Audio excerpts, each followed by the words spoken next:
Nous sommes à la Cité de la Voile Éric Tabarly à Lorient. Donc c'est un musée exceptionnel autour de la voile en France et de la course au large. Et aujourd'hui nous avons eu la réunion préparatoire avec l'organisation de la course de la Route du Rhum quant aux modalités techniques voilà, pour tous les classes de bateaux et principalement la classe ultime qui est la classe me concernant pour le bateau Use It Again. Donc sur la réunion nous avons beaucoup d'informations de logistique évidemment car nous avons des bateaux géants. Le mien fait 23 mètres par 16 mètres de large. C'est évidemment impressionnant de rentrer ce type de bateau dans l'écluse, dans les bassins de Saint-Malo où sera donné le départ.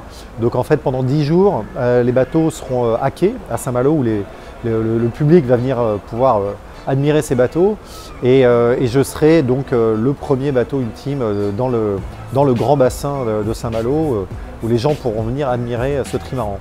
On se voit déjà, on imagine et bien sûr toute la préparation qu'il va falloir autour de la course parce que ce moment ces 10 jours à Saint-Malo, c'est un moment évidemment très important, c'est un moment où on est très sollicité, beaucoup de médias, la préparation de la course, ma préparation, je dois me mettre dedans tout en répondant aux diverses sollicitations des partenaires, des médias et donc me préserver un petit peu pour être bien dans ma course et pas arriver fatigué le jour J, le 4 novembre. Il y aura une autre réunion et puis après on va se retrouver à Saint-Malo. Après bon, il y aura aussi une conférence de presse à Paris.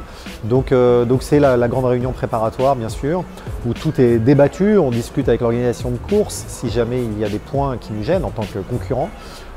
Pour moi tout semble très clair, l'organisation semble parfaite, ils sont bien rodés, ils connaissent bien leur métier et la manœuvre et les manœuvres de tous ces bateaux pour les différentes classes. Rappelons qu'il y a 120 bateaux au départ de la Route du Rhum, donc pour moi il n'y a aucun souci, ça se présente bien et charge à nous de mettre en face la logistique répondant à nos besoins.